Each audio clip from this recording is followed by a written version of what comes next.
playing too loud. Well, no worries on that.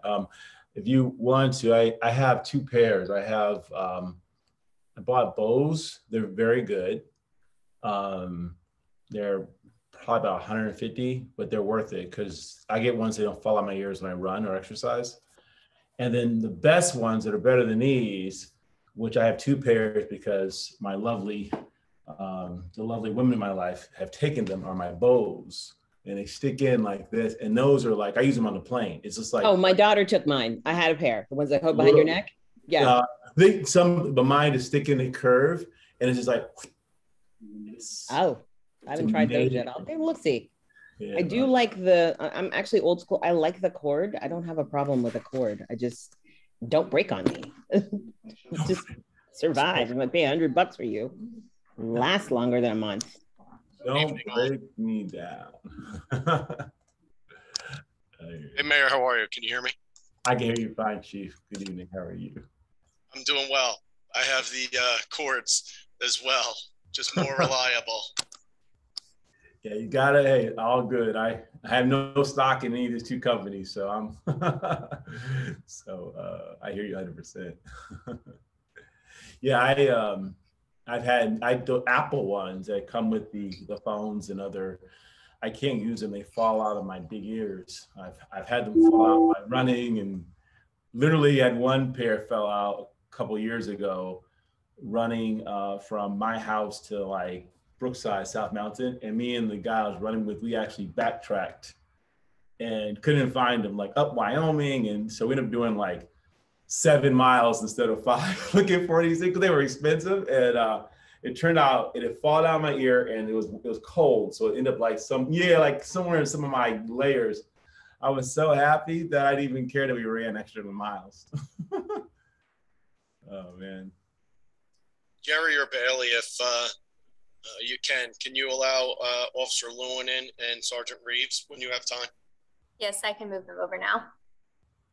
Awesome. And Aaron's over. Perfect. All right. Let me start to share. Hey, Aaron. Hey, everybody. Hello. Go ahead and share my screen a little bigger.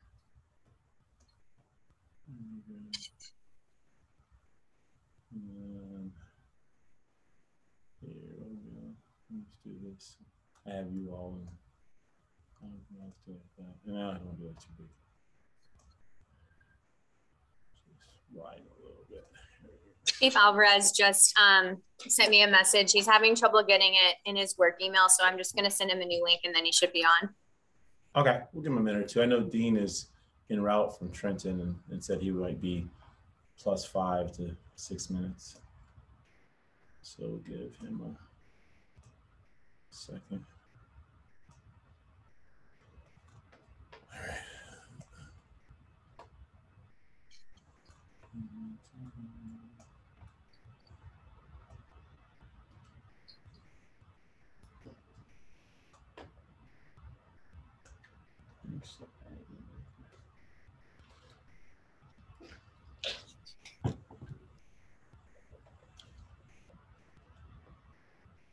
All right.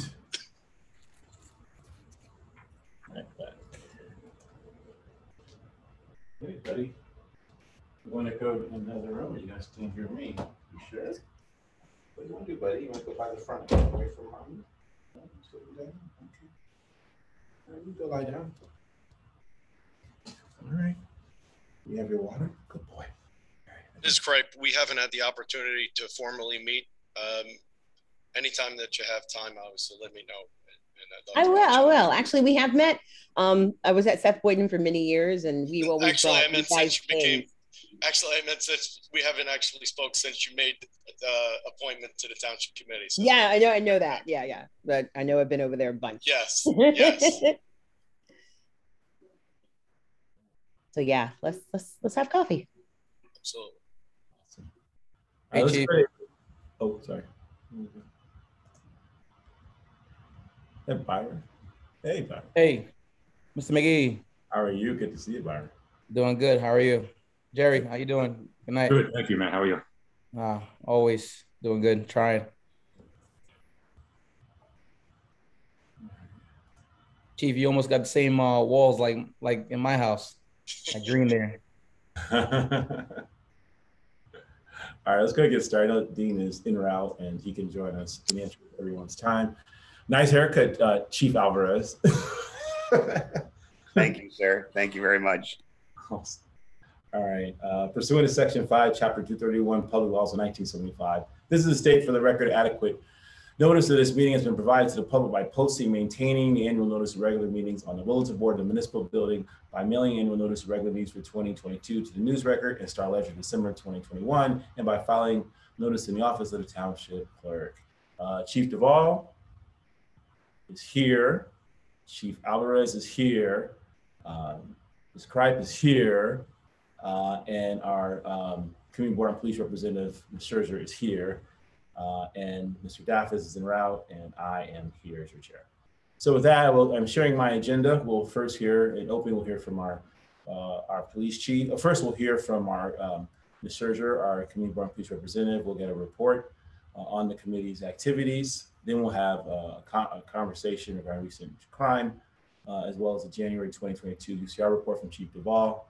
Move on to our Community Service Bureau presentation, which we led by Officer Lewin, looks like there, and others. And then from there, we'll go back to Chief Duvall and hear about our police metrics, then have public comment on police matters only. At that point, we'll shift gears and head into our presentation on fire. We have fire metrics from Chief Alvarez, which include December monthly and January overtime. We're tabling the EMS billing update. Deputy Chief Martini is on holiday, and also, so it's in the process of finalizing that. I will give a consolidation update, and then we'll have a second public comment, limit 3 minutes on fire matters only. Then we'll go into the close regarding a police matter, then come back and open and adjourn. So that's our agenda for today. And so with that, I'll yield the floor to Ms. Scherzer, who will give us a report regarding the Community Board of Police. Ms. Scherzer, you have the floor. Thank you, Mr. McGehee. So my name is Erin Scherzer. I'm one of the members of the Maplewood Community Board and Police. And 3 updates from our the last time I was here. And so first item is our training subgroup has done research into a training program we'd like to propose to the police department on working with juveniles and interacting with juveniles. We got a proposal back from a trainer who works with a number of different police departments. The price is very high. So we're trying to get that number down quite a bit, and maybe look at other ways that we might be able to partner, maybe with another agency, or suggest that, or a train the trainer model. So we're first trying to get the price down a little bit on that, because, or a bit, because it was quite pricey.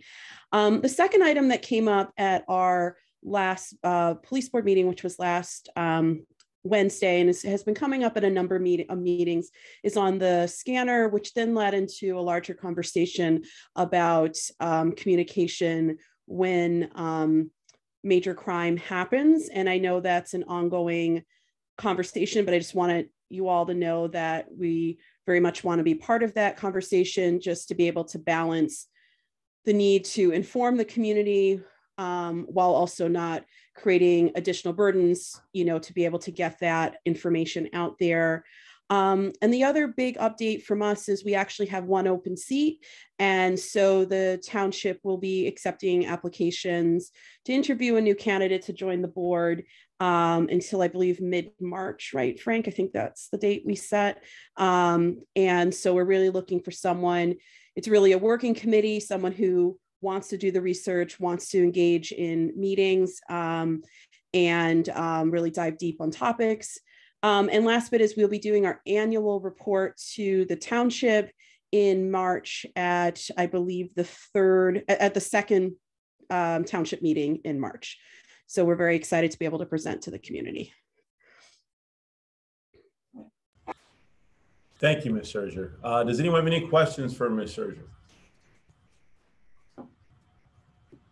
Hearing none, I will say one thing. The reason why we're also going to take a little time in terms of looking for our replacement on the Community Board of Police is that in the narrative that we sent out, we want to make sure that the individuals who are interested do attend one of the meetings. We feel like it's imperative that the individuals who are interested get to experience firsthand one of the meetings. It's the first Wednesday of the month, and they're they're great meetings. There's a lot of detail. They're very formal and informative. But I think if you're interested in being on that committee, I think it's in your best interest to understand exactly the work and the structure of the committee as they go about the good work for the community. So thank you, Ms. Scherzer, for your report. And I'd like to yield the floor to Mr. Alvarez for a second, Chief Alvarez, because I know that he might have some information regarding the police scanner. So, Mr. Alvarez. Yes. So you did take the wind out of my sails. I was going to bring this up under my report. The computer did arrive today. So I was going to talk to Chief Duvall tomorrow, and we're going to schedule a day next week for the scanner to get that set up. So hopefully with next week, we should be set up and ready to go. So it's good news. I know it's been a long road, but we did get what we need to get that scanner up and running, and we're ready to go. So I'm going to talk to Chief Duvall about that tomorrow. We'll get that set up in one of the rooms over at police headquarters and set the radio up. And once we get that all done, which, like I said, probably be next week. So we're good to go with that. So it's good news. Good news indeed, Chief. And thank you very much for that. All right. We'll now move on in our agenda. Our second item is a recent discussion with our chief, as well as our January 2022 CR report.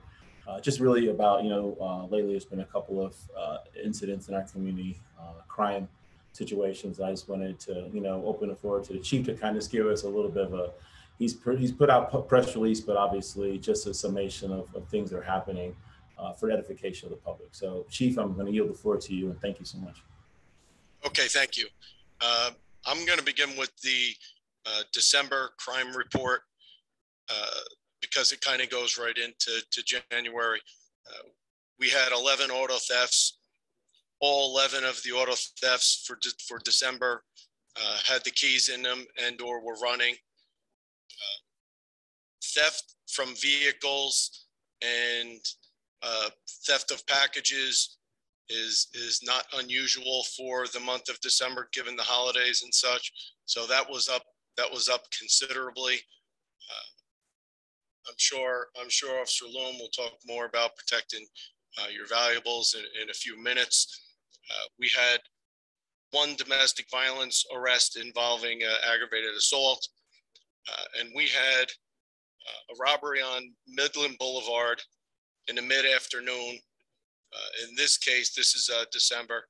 In this case, it was a group of males following a group of high school kids walking home, and they pulled over the car and surrounded them and robbed them of their personal belongings.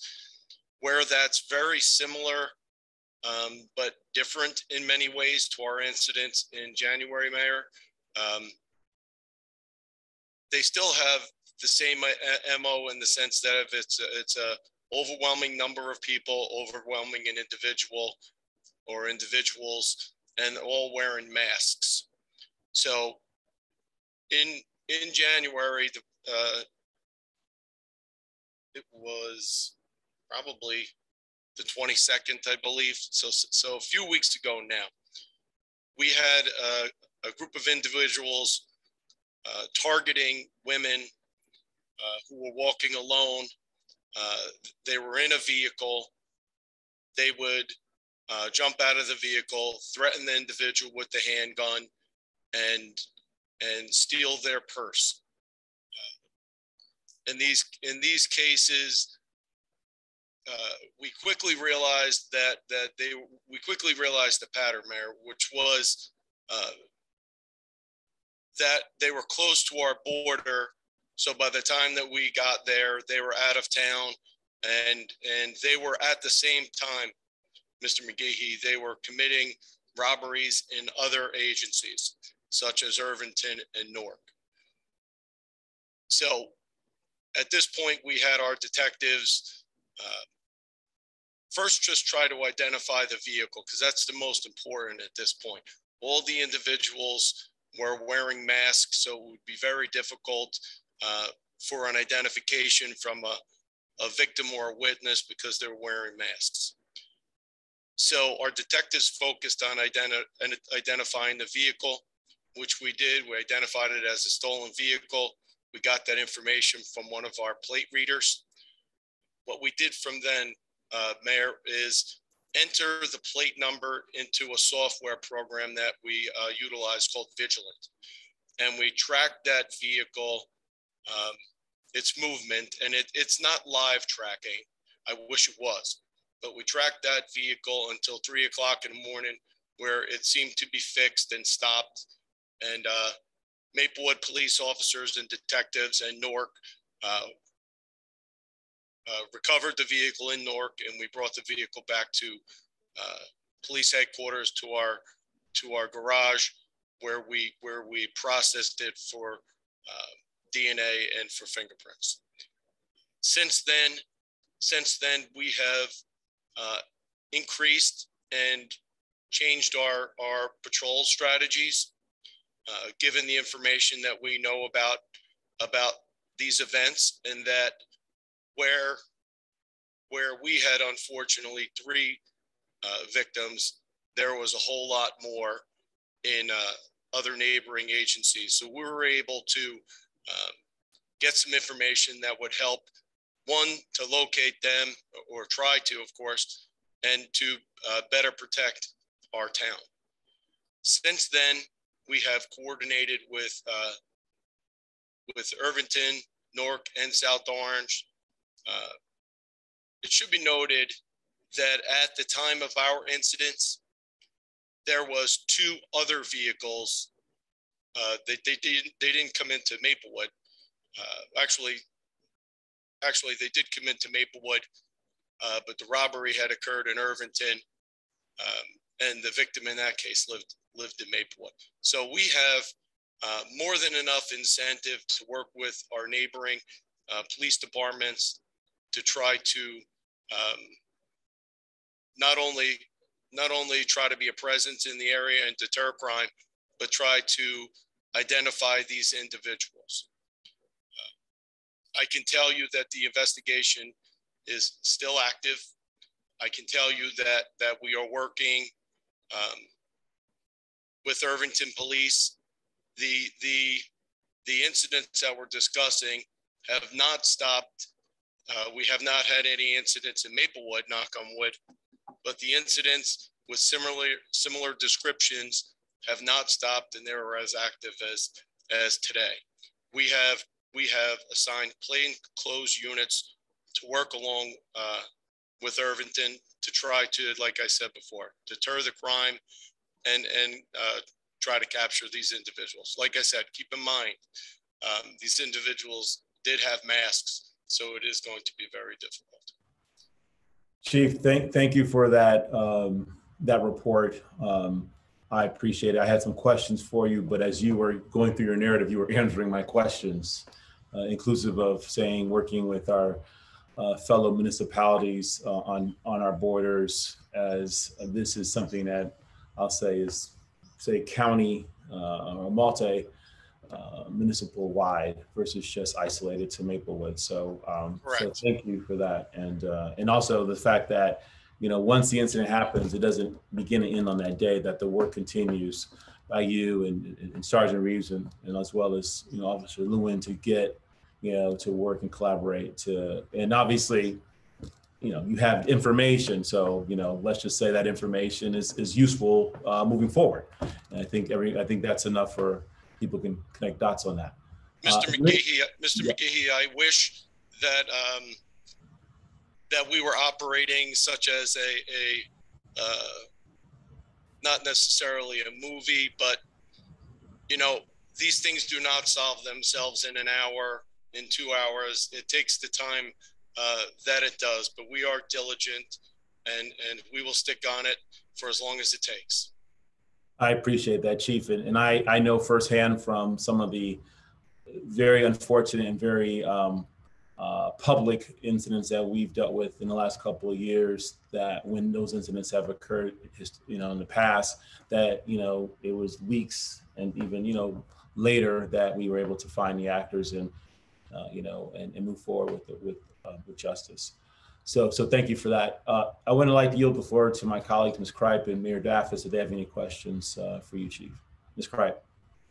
No, likewise, as you were going through, I was wondering if there were things happening similarly in other municipalities, and I'm good with the report that's been given. I appreciate all the effort you guys put into it, and gals.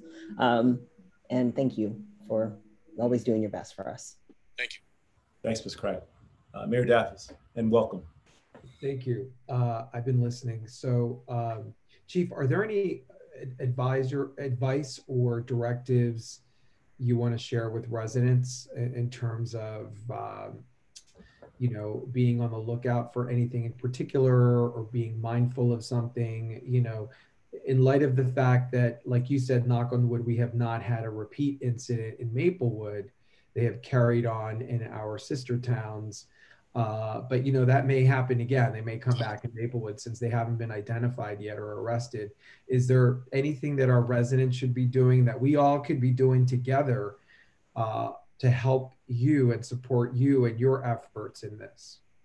So firstly, I would like to say that I have no doubt that they have come back into town, and that we have chased them away. Information sharing, Mayor, is the most important thing. We have discussed with our partners at Wawa and other locations, when they see suspicious things, that they need to call us. It was just a few days ago that masked individuals were waiting in the Wawa parking lot, and we got that call. Yes. And we got that call, and we went there, and they fled. So that's the kind of help, Mayor, would be. So what we have so far, if you want to include the individuals walking home from Columbia at the time, and the three women who were robbed on the Saturday morning, they didn't do anything wrong, and they didn't do anything that could have prevented what was going to happen. This was a crime spree that, as it developed, we realized how significant it was. Remember, it hit us 3 times, but it hit other agencies far more times. And as I told you, you have more happening now. I would encourage the following. We get self-indulged into our phones, and we're looking at the phones and distracted by the phones. I would suggest that when we're walking, unless you absolutely need to be on the phone, you should be paying attention to what's going around you. We have it back. Oops, go. Can you hear me? Yep, we can hear you. Go ahead. Okay. So situational awareness is very important. In our cases, I can't say that it would have prevented anything, except for maybe they would have seen it coming a little bit more. And again, that is not anything that they did wrong or could have changed. It was there. It was the suspects and the actors' goal to rob them, and I don't know what they could have done differently. Another thing that I would add to that is, if you are confronted or accosted by somebody, I do not recommend that you challenge them in any way. You don't know what's going to happen, and I'll leave it at that. But in this particular case, Mayor, they were walking alone, but we have evidence of people walking in a group, and it still happened to them because they had overwhelming numbers. So I would just say situational awareness and know your surroundings. Thanks, Chief. That's really helpful. Thank you, Mr. Chairman. Thank you, Mayor. Okay, and thank you again, Chief. We're going to go ahead and move on to agenda item number 3 on our police portion of our agenda. And we're going to have a Community Service Bureau presentation, which will be led by Sergeant Reese. Sergeant, I didn't see you jump in there earlier, so my apologies at the beginning. And then also Officer Lewin and Chief. So I'll yield the floor to these 3 gentlemen. Good evening, everyone. I need to apologize to everyone. I'm on my son's laptop right now, so I'm not the most technically savvy person, and he went to the gym, so I had to figure things out on my own, but I'm here. So real quick, Chief, to just piggyback on what you just spoke about, Officer Lewin and I spoke about possibly doing another PSA in regards to having the information put out, basically about walking safely while in the streets, and how to be more aware of your surroundings. So I just wanted to piggyback off of what you said regarding that. So we'll meet with you on that tomorrow. Get some of your ideas if we can do maybe do a PSA that has some digital representation for people as well, so they can understand what's going on outside and how they can better protect themselves. Hey, Sarge, could you give me 1 second? First, I want to introduce Sergeant Reeves from our Traffic Bureau, of course, but Sergeant Reeves is also in charge of our Community Service Bureau. And over COVID, we took the Community Service Bureau members and we put them in patrol because we've had shortages. So I would like to welcome Officer Byron Lewin to this Community Service Bureau. He started he started January 1st or right there about. He's doing a great job. He's hitting the ground running. I have to kind of slow him down and focus him. I mean, he's doing a great job. And I'd like to thank Sergeant Reeves as well, who is his immediate supervisor. Oh, thank you. I don't know if you guys heard that first part because I don't know if the mic was on. I hope everybody heard me. Yes. Yeah, okay, good. All right. So my part's going to be quick, and then I'm going to throw it over to Officer Lewin. I'm just going to give a quick little update of some things that we have upcoming in the future. We're restarting our partnership with AAA. Due to the pandemic, things started slowing down a lot. We're going to be outside the office a lot more. We have Share the Keys program that's going to be set up for April. As of today, that was set up.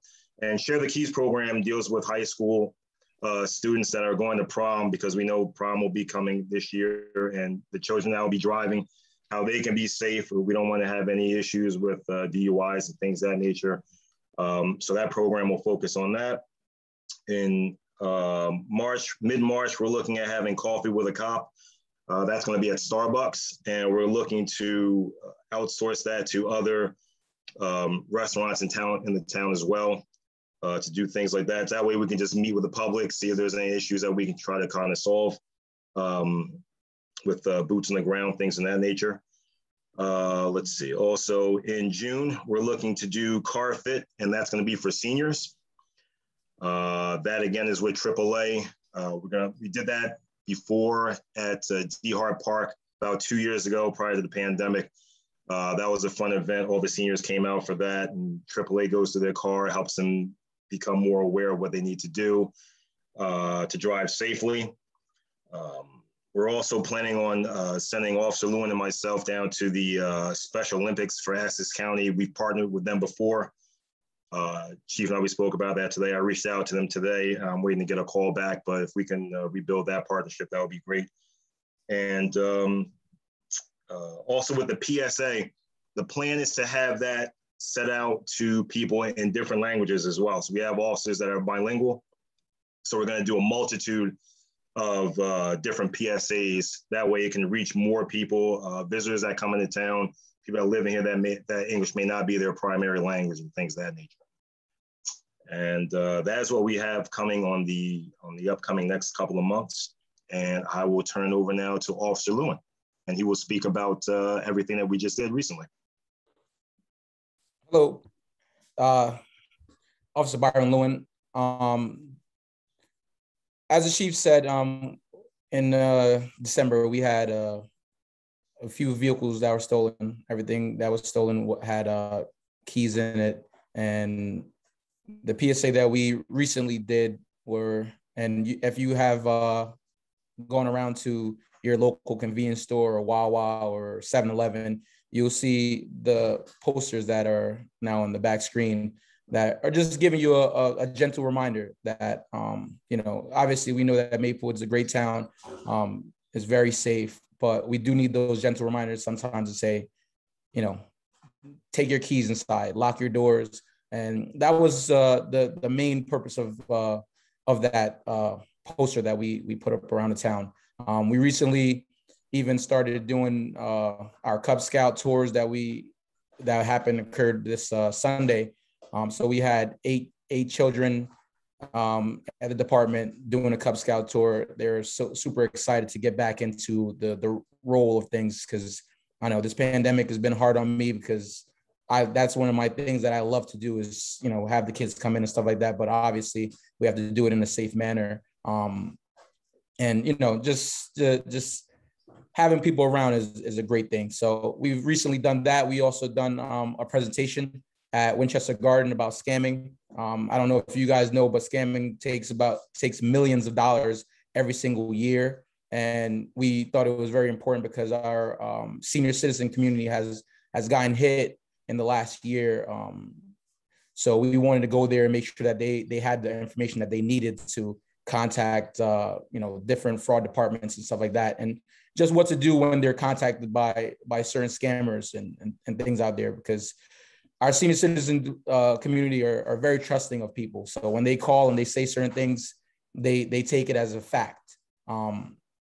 So we've done that. We Sergeant Reeves and myself, we're planning on doing a lot of different things this year. We're planning on getting National Night Out started up again. We are also myself today, I've been working on certain things as the nextdoor.com and Ring partnerships so that we can kind of get the word to our community as fast as we can. I know that a lot of people in town have a Ring doorbell, and there's, you know, everyone on this live probably has a Ring doorbell. So we're trying to get that partnership where we can go on there and post and get it out to you as fast as possible, because, you know, without you guys, obviously we're nothing, you know, and, you know, it's a working relationship. So that's something that we definitely want to keep going.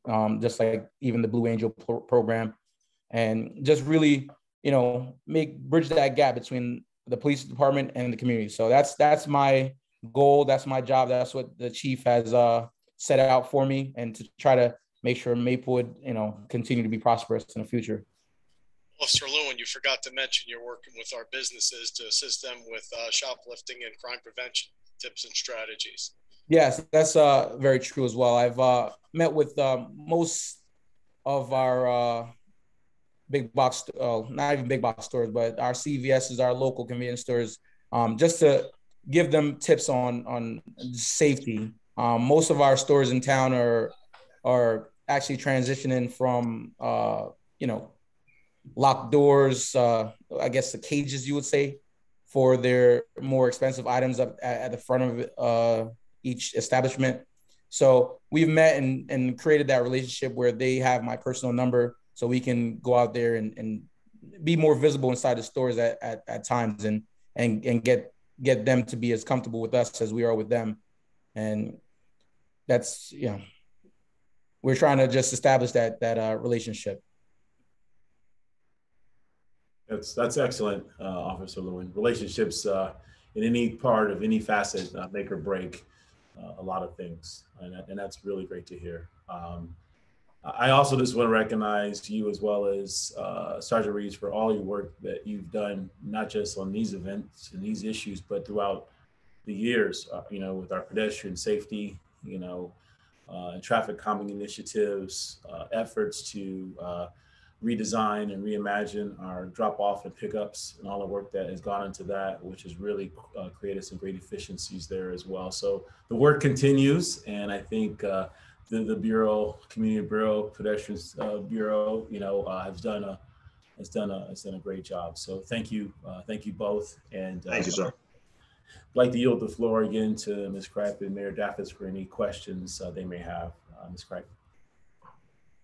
No, I'm good. Thank you very much again for that, and the signs, which I actually have seen in and around the Wawa. We kind of live there, my daughter and I. So thank you for that. Hopefully it makes a change. That's what we're looking for. We are still floored about this New Jersey trend of leaving. We've never seen it anywhere else. I've lived all over the world, and I've never seen a place where people do that. Yeah, it's a problem. Thank you, Ms. Cripe. Ms. Scherz, I'll get to you in 1 second. I just want to yield the floor to Mayor Daffis if he has any questions or comments. Thank you. I just want to say how excited I am that the Community Service Bureau is back in action, and I can't think of two individuals better suited than these two, Sergeant Reeves and Officer Lewin. You guys are incredible. You're beloved in the community. You know the community. You know the people. You have always been outward facing. So I'm excited to see you out there and join you at a lot of these community building events. So thank you. Thank you, sir. Thank you, Mr. Mayor. And thank you, Mayor Daffis. The chair recognizes Ms. Scherzer. Thank you for the updates, and it's so good to be able to see both of you on a screen. I can't wait to see you in person. One thing I wanted that came up at our last police board meeting, and I forgot to mention at the top of the meeting today, we talked a little bit about the restorative justice program. And one thing that has come up is educating the members of the community about that program. And I know sometimes run-ins that our youth have with law enforcement is because they, did shoplifting or something at a store or things. Is it possible? I like that you're doing the outreach to the businesses. I think that's a really great idea, and obviously was helpful in this case with catching the people with the mask at the back of the Wawa. But is it also possible to talk to the businesses just to remind them about the power of the restorative justice program and their role, if they were ever to be victimized, their role in really helping a young person get on the right path of life versus tied up into the criminal legal system? Sure, I don't see an issue with that, Chief. I don't, unless you have any other thoughts. It's definitely something that I believe that can be broached with the business owners. Aaron, it's ironic that you mentioned that because I got a call from Nicole Wallace just a few days ago who asked us to talk about that with the business owners. So, it's one thing to have a process in place, the Juvenile Restorative Justice Initiative that I was part of at its inception.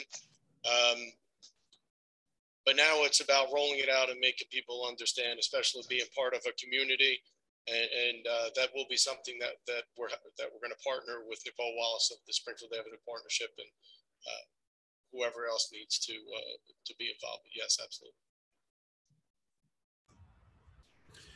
Thank you, Chief, and thank you, Ms. Scherzer, for your comments and questions. All right. I just want to, before we move on the agenda, I just want to ask Officer Lewin and Sergeant Reese if there's anything else they want to cover at this time.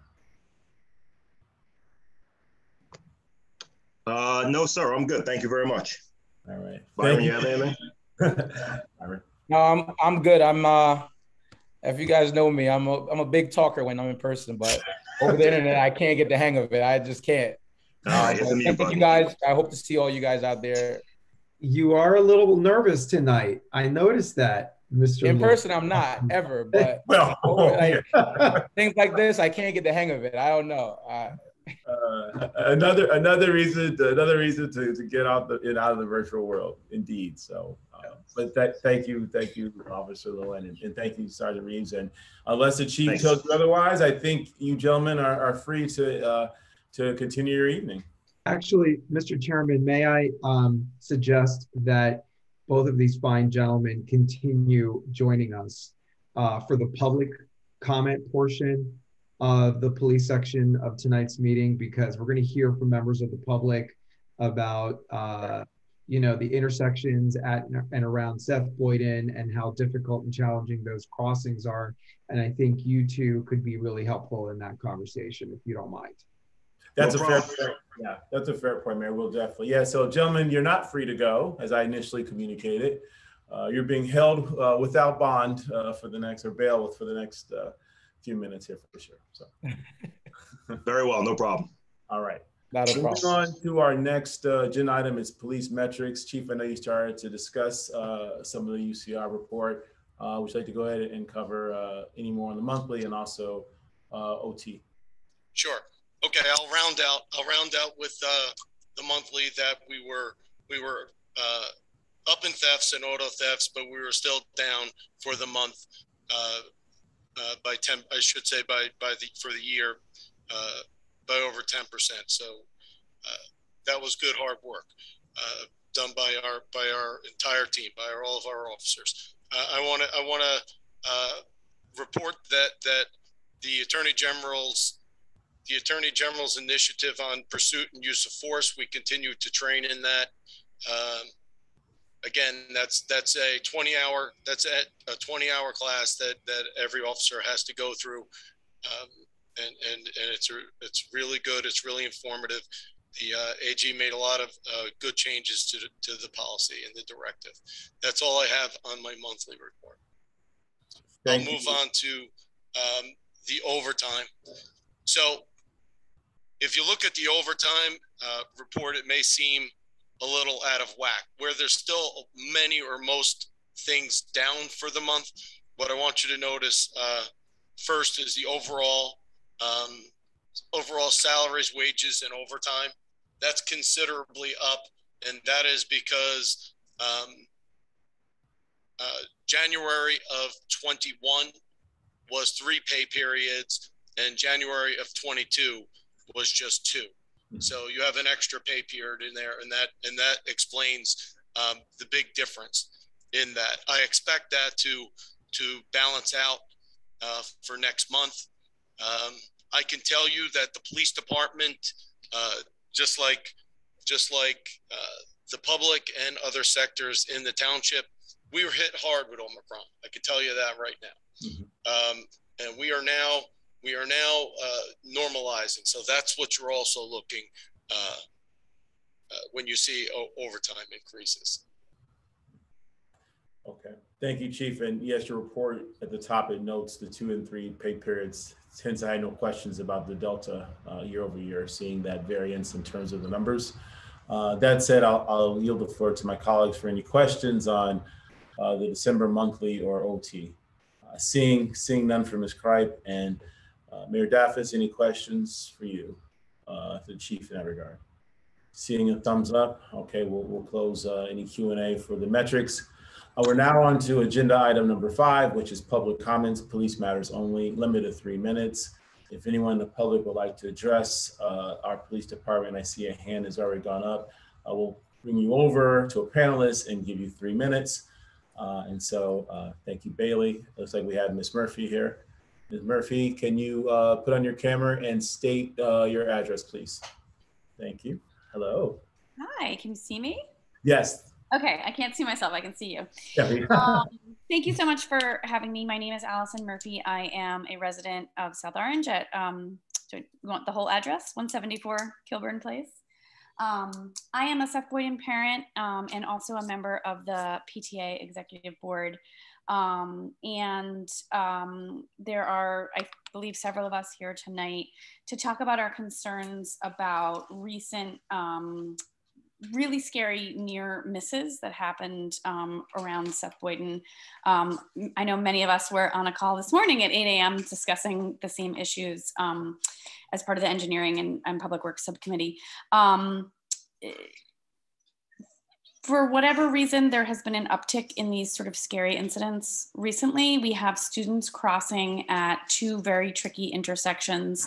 I will say that there's just a lot of scary traffic around the whole Seth Boyden area, but specifically at the Springfield and Boyden intersection, and then further up at the Burnett, Springfield, Tuscan sort of T intersection there.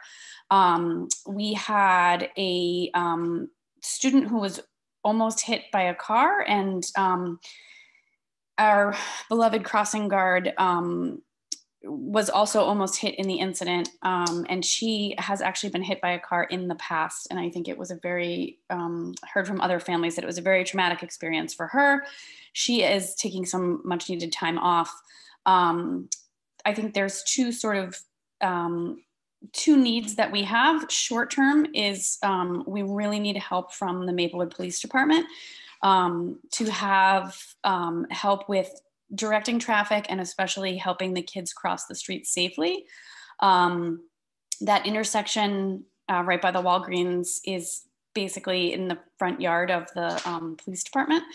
So it seems sort of a no-brainer that we could get some help out there. We know that from talking to other PTAs, Columbia High School, Maplewood Middle, South Mountain Elementary, all have a police presence daily to help with traffic and crossing. So we need similar assistance. Longer term, and I'm sure I'll let some other folks talk about traffic studies and possible installation of lights at that intersection. And I just want to also throw out there that it's not just about the Seth Boyden community. We also have CHS and Maplewood Middle School students who live in the neighborhood who are also crossing there on their way to school. We have Seth Boyden kids in the 3rd through 5th grade, some who cross without parents. They walk to school by themselves.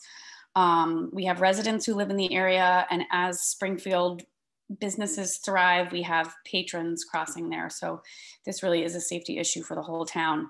But really our most immediate need is to be able to get officers out there immediately, daily, to help while we are short-staffed on crossing guards. I know that the district is working to hire more. And I did not mention this morning, but I don't know if there's a way to communicate, like if a crossing guard needs to take a sick day or can't be there, if there's a way that the police department can be alerted in advance so that they know to be there in time. Thank you very much. Ms. Murphy, thank you for your comments and some of your statements. I think you've come to the right place regarding one of your 2 core points, which is a presence. You know, with having the chief here, you have the right person, the right ear in regards to what that looks like or how that would look. And also in terms of, and he can answer your question regarding crossing guards being sick, because we do experience that across the entire community. And I will say one of the things, you're not alone. This is not the first time we've heard an incident like this at other school areas. For years, I and my colleagues fought to address the issue of kids crossing safely to Tuscan School and MMS on Valley Street. And finally, my crossing light is being put in. It only took 3 years. So that's being installed to keep kids safe from College Hill and other communities to cross into Gulf Island to get to MMS and vice versa. So, but in terms of your other question about a light and a traffic light, you were at the right place this morning with our engineer in that committee, because obviously that's a different conversation for a different committee. And I know that Mayor Daffis was there that. So with that, I'll yield the floor to the chief to address your question regarding police presence and some of the issues that you've raised. Thank you also for your comments. Chief. I would just like to add that the crossing guards are township employees. They're not district employees, so we manage them. As you mentioned, there is a shortage of crossing guards. And we are aware when they're out sick. We are aware when incidents happen with them. We're aware if their personnel matters when they're taking off time and vacation. It all goes through the police department. As far as officers' presence, I'm sure there will be a great many discussions after here forward talking about staffing, and one staffing change that I have made was the intersection that you're referring to now, Spring and Boyden. I'm sorry, I stand corrected. Spring and Burnett. There will be an officer assigned to that intersection until we come up with either another solution, a better solution, but here moving forward, there'll be an officer assigned to there. Thank you, Chief. Can I just ask one follow-up about that, Chief Duvall? If parents, that's great to hear that there will be an officer at Springfield and Burnett. That's lovely. That's what we want to hear. If there is a day when parents show up and for whatever reason there's not an officer there, what's the best route for a parent to go about to address that? Should it be the non-emergency number? Is there a specific person we could reach out to say, hey, it's 8:15, the kids are about to show up and there's no one at this intersection? The number that you should call is the non-emergency number. It is very easy to remember. It is 762-1234. Great, thank you so much. Yes, and other people do help us by doing exactly that. Sometimes crossing guards show up late, that sort of thing, so that helps us a lot. Great. Chief, can you say that number again? So I put it here on the agenda, 762-1234. Oh, easy enough. Okay, perfect. And Ms. Murphy, please share that number with the PTA, because one thing, and I see when I'm representatives for the Community Board and Police, please do not have parents call 911. We're going to be doing a huge PSA on that, because we have a lot of calls coming in that are wasteful calls. Not to say this is an important thing, but it's not a 911 emergency. So please communicate that. Thank you so much. All right, we're going to move on. We have another hand raised or two. So Bailey, want to bring over the next speaker, please? Thank you so much. All right. Good evening, Ms. Leonard. If you can put on your camera and give us your address, we'll yield the floor to you for your question. Oh, you're on mute. Take your time. No worries. Hi, Mr. McGehee. My name is Elizabeth Leonard. I live at 212 Oakland Road in Maplewood. I'm also just adding my perspective on the traffic issue. I think, you know, I was at the meeting this morning too, and there's obviously there's different parts of this, but I think for the police department, I do think that one of the things that I think could help is actually pulling people over, ticketing people, you know, making penalties for reversing in a crosswalk or turning left into a crosswalk, you know, and not yielding to pedestrians, like things that are flagrant violations of the law. And I don't know if, you know, I don't know if that area is designated a school zone. I don't know exactly how all that works, but I think that, you know, there's gotta be real consequences for drivers. And it just feels like it's so chaotic, especially at that intersection. But even down on Boyden at the bottom of Tuscan, we have one crossing guard there. There's no lines in the street. So cars coming off of Springfield down Boyden, you know, they just go all the way into the intersection. And I've talked to that crossing guard and I'm like, well, are you afraid? Are you afraid? You're literally in the middle of cars, you know, people trying to turn right, people trying to turn left.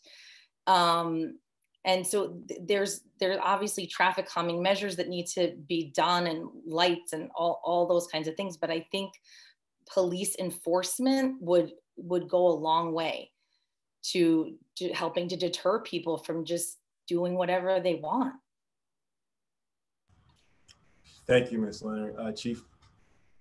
Yeah, so noted. So Sergeant Reeves is on the line and I see him taking notes over there. He's in charge of our traffic bureau. So certainly we receive a number of complaints, exactly what you're referring to. The unfortunate part of this is, you know, we have to have an overall larger discussion about long-term solutions. Traffic enforcement is a short-term solution, and it is day to day. So what happens is obviously we're all limited with resources. There aren't extra teachers. There aren't extra police. There are the police that you have, right? And I've taken one off of the road now to assign him to Spring and Burnett. That's one less officer, right? So the resources are what they are. We have an officer fixed at Tuscan School. There'll be days that we'll have to pull them from Tuscan School to handle other things. So resource management and officer management, we'll certainly have discussions with the committee about staffing levels and expectations, but absolutely we will be looking into that. Sergeant Reeves will be all over. Just one follow-up. Will the officer that will be there, is he able to give tickets? Like, is he able? No. Okay. It'd probably be, I mean, not. They're on foot. They're on foot. They can't leave it. Right. And they can't stop. They can't stop a vehicle in the intersection. It'll be too unsafe for an officer to leave their post, leave kids that are walking across the street to go give a ticket for, you know, a normal ticket probably takes about 2 to 3 minutes. A lot of harm can be done to you know, with a child crossing the street at that point. Yeah. So we try to stay to our post. Thanks, Byron. Thank you, Chief. Thank you, Officer Lewin. You know, also, Chief, I know it was just a comment made by Ms. Serger, which I agree. I mean, you were the catalyst for our initial work that we did at Tuscan Yes. And then we went and did MMS. I remember those wonderful conversations you and I had with those teachers years ago, but everybody's all happy now. And then the work at Clinton. And so maybe there's an opportunity at this point now to look at traffic patterns at Seth Boyden. If you haven't already, that's one that we can maybe look at. Yeah, that intersection is tough because it is so well traveled, right? But we are going to look into that. Engineering is going to do their studies and hopefully will do what they can do to improve. There was a comment made before about the crossing guards. They absolutely have a hard job to do. Absolutely. You know, I don't know if that contributes to the staffing shortages that we're having now. I can tell you that I converse with other chiefs in our area, and they're having trouble as well. I don't know what it is, but it is definitely a challenge for the crossing guards. There's no doubt. I don't discount that at all. And Ms. Leonard, it's very good to see you, by the way. I also want to state that there is some synergies here because we have at least two, if not three individuals on this call this evening in Ms. Barnett, Mr. Jimes, and Mayor Daffis, who were also in attendance at the meeting this morning. So between these 2 to 3 individuals, maybe they can pull the information they've heard tonight, couple it with information that was shared from engineering, public works and planning perspective this morning, and see what type of solutions that we can, you know, from a department head level, operational level, see what we can put together. So. Thank you. You're welcome. Thank you so much. All right, we have one more hand raised. So Ms. Barnett, if you'd like to move over, Ms. Slowski.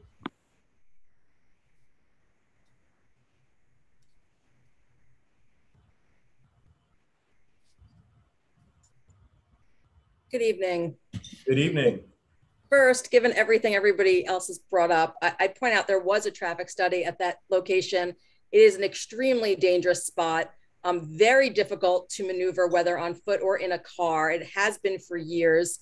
That traffic study, to my recollection, was done in 2018, presented to the township in 2019. There was a public meeting in 2020 where a traffic light was recommended. They discussed very specific reasons, certain timing would have to happen, and then it didn't happen. I know on Rutgers and Burnett, the traffic light was explicitly deferred by the township due to cost. I would hope that that wouldn't occur for the Seth Boyden students. While my son's no longer there, that is an extremely dangerous intersection. And I concur with what the chief was saying, which is that it's very difficult for a crossing guard there too. But I'm actually not here to talk about that. I just wanted to comment given what's going on and show some support. Earlier, one of the officers mentioned partnering with Ring and other such sites.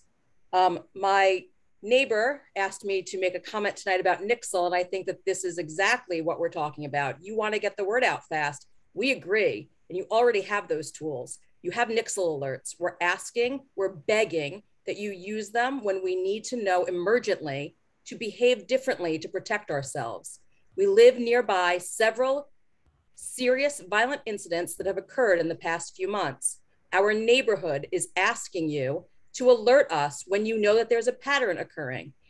If we had known that Saturday, my friend who's pregnant and regularly walks alone would not have taken her walk, or at least she would not have done so alone.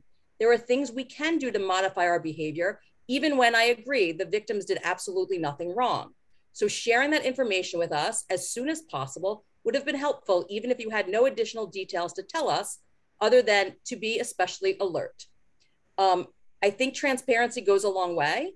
And I know that you did issue a release that night, but I think it would have been less jarring for people had we known a little more in real time that we needed to behave somewhat differently.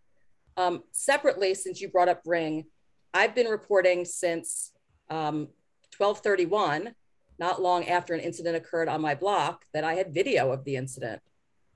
You had a stolen vehicle crash into a house. I have evidence that there was another vehicle involved. I downloaded the video.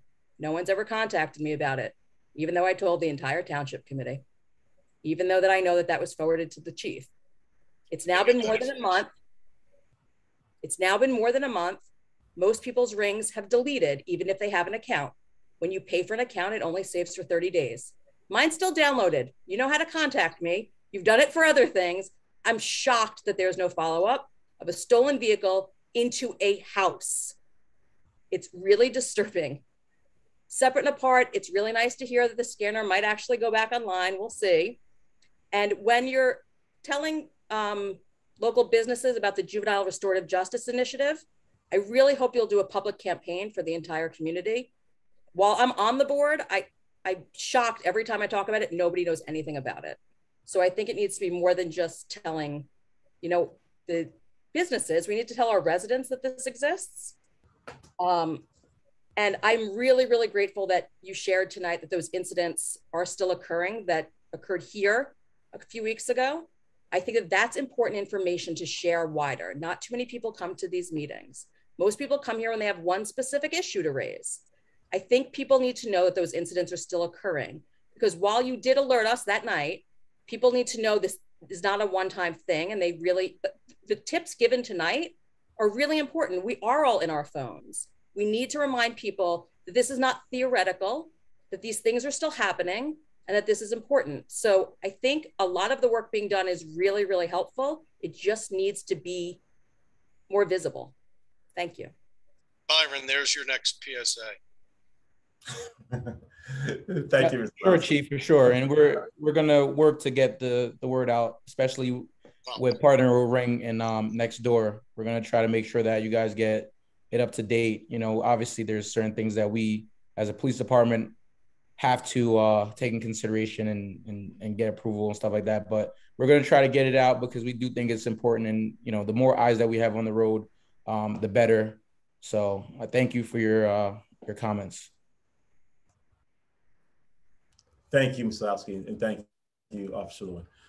We'll now be closing our public comment on police matters only and moving into our fire portion of our agenda. So at this point, if our chief and our sergeant and our officer would like to leave, you are welcome to do so. You are no longer being held. You are being released.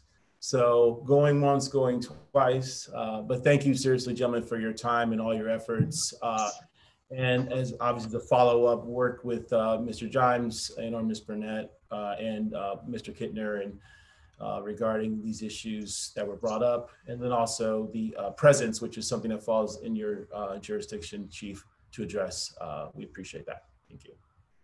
Right. Very good. Thank you for your time. If I may, thank you. I think Byron should have to stay for the rest. I agree. Thank you, guys. Thank you for having me. All right. So now we're shifting gears over and good evening, Chief Alvarez. How are you doing? Good evening, all. Hope everybody had a good day.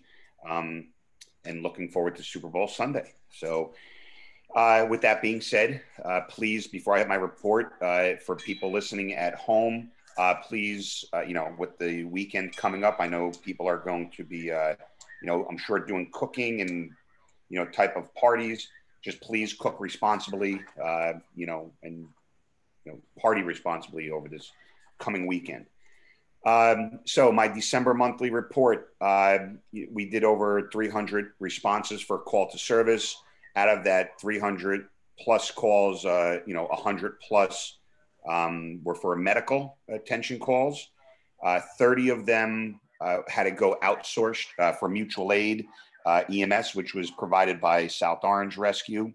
They provided 20 of those 30. So, you know, kudos to them. Thank you. They have a very strong team over there responding to assist us with those medical calls. Automatic aid, we received from South Orange FD 2 times, and we gave mutual aid, automatic aid to them once in the month of December. Obviously, the numbers, you know, that you're seeing with the sheet, you know, gives you the numbers. I'm not going to read all of them because it's a lot of information, you know, for motor vehicle accidents, carbon monoxide alarms, and so forth. We have had a couple of carbon monoxide alarms in town that the person came home, they plugged in their carbon monoxide alarm, it went off, they thought it was faulty, and sure enough, there were high readings. So please, you know, that alarm goes off, please call for assistance. It takes us 2 seconds to walk through. If it's nothing, it's nothing. My members do not have a problem with that. We have had a couple of snowstorms. Please, I know we put it out in the email blast that went out to the township. When it does snow out, you know, everybody please be mindful. That fire hydrant, if that gets covered with snow, that's dangerous. It's dangerous to you and it's dangerous to your neighbors and everybody in that area, because, you know, if we have to dig out a hydrant, seconds count. It's not fair to your neighbor. It's not fair to you or your kids. So please, you know, snowy hydrants, or don't throw your snow on the hydrants. Please look to take care of that. The scanner app obviously is a go. We got the computer today. I did see Mr. Jimes, told him that it showed up in my office. Once the other individual comes back, we're going to start working with the police chief. So like I said, next week, we should be up and running. As long as, my luck, the internet will collapse next week and we won't be able to put it out there. But no, I promise we will get it out there. Something that has not happened for a while, when Chief Vitello, this is going back probably 18 years plus, we used to be able to teach training at our fire headquarters. It was made a training facility through the Division of Fire Safety. That certification has lapsed. I went back in and I applied for us, and I used my credentials as an instructor through the state. And we are now a certified training academy all over again. So we can do retraining for our personnel for free in our house, any CEUs that are needed, you know, any incident management classes. So this is a home run for us to help train our personnel in-house. It's a big win. Good job, Chief. Big win. Thank you. You're welcome. It took a little bit, but we got it. So moving on, obviously you're seeing January's numbers. The January numbers are down from December. We did get crushed in December, and we did get crushed in January with COVID. It's no different than what Chief Duvall was saying. You know, our numbers are there. Unfortunately, you know, it happened. We did get crushed. There were some other, you know, one or two long-term injuries that were also out there, and then a couple of other, you know, issues. But the largest one would be the, you know, from our personnel that got sick. You know, I myself being one of them. You know, I know we're not supposed to mention names, but it's about me, so it hit us pretty hard. So our numbers did come down.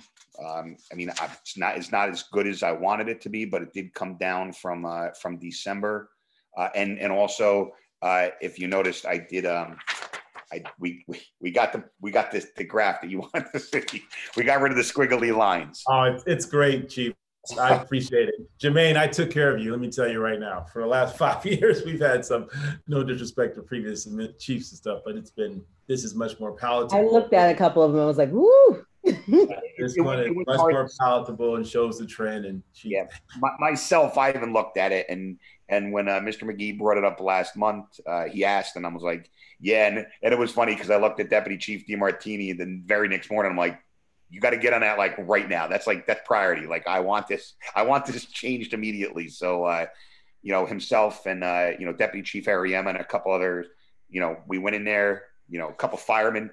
The old joke is you put a fireman in a room with 2 steel balls. You come back an hour later, one's broken and the other one's missing, you know, because the way we are. So we had to have a couple firemen to get to the computer. We did not break it though, I promise. That's not the one we're going to put the scanner feet on, I promise. But it does, so that we did get that done. You know, other than that, the EMS billing, like you said, Deputy Chief DeMartini's off right now. So we will have some stuff together for you, and next month we'll be able to hit that with the EMS billing. Perfect. Chief, thank you. Just a couple of things for me, and then I'll yield the floor to my colleagues. One is that, I mean, the fact that we got hit with COVID the last couple of months, is not surprising because it was such a contagious variant. But holistically, the amount of the ability for us to from basically March of 2020 until then to really manage over time, you know, in a way that's palatable and pretty remarkable, especially in 2020 with all the runs and that initial exposure. It's a great story. So I know we're going to make some tweaks and we'll get back to a normalized trend for overtime, but it's duly noted and understood. So thank you for that. And also EMS still being 151 out of almost 50% of our calls. So we had to show strong in the last month as well. And also noted there, and great to see a lot of mutual aid between South Orange and ourselves in terms of rescue squad and, you know, and so forth. So that's a good story in terms of those synergies. Those are my thoughts. I'm going to yield the floor to my colleagues for any questions and comments. That's correct. Nothing for you. And Mr. Daffis, nothing for you. Okay, outstanding. Thank you both. All right, I'll move on. We're going to table EMS billing update as we talked about until next month. Consolidation update. I'm to report that the elected officials got together earlier this week to hash out some of the key, or I will say some of the last stages of issues that were aligned, such as EMS and cost and you know, initial conversations about fire protection and you know, and working with you, Chief, and the other Chief about, you know, soon about how mutual aid will look moving forward, and also capital, you know, expense and exposure. So the plan is for all of us to reconvene along with Mr. Jimes and our attorneys and their respective administrators and attorneys mid to late next week to have finalized some of the things that we discussed, provide input, and then to move forward sometime in March with the resolution to formalize what we've been working on. So we're excited. We're really right there, which is excited. And we had a very good and healthy conversation with our colleagues in South Orange, which is great. So we're all like kind of two-stepping, if you will, at this point, and it's great. So so look forward to more information on that in the coming weeks. And that's my report regarding the consolidation. So, okay, we're now at agenda item number 4, public comment, fire matters only. Let me see. We have one attendee. Does that individual like to have any questions or concerns about fire? Seeing none, no hand raised. We will now, at this point, we will adjourn, well not adjourn, but we will stop our open session of the agenda and we'll head into close. So I'd like to say good night to Ms. Scherzer and also, and thank you. And also, Bailey, we can stop recording at this point. We're gonna go into close.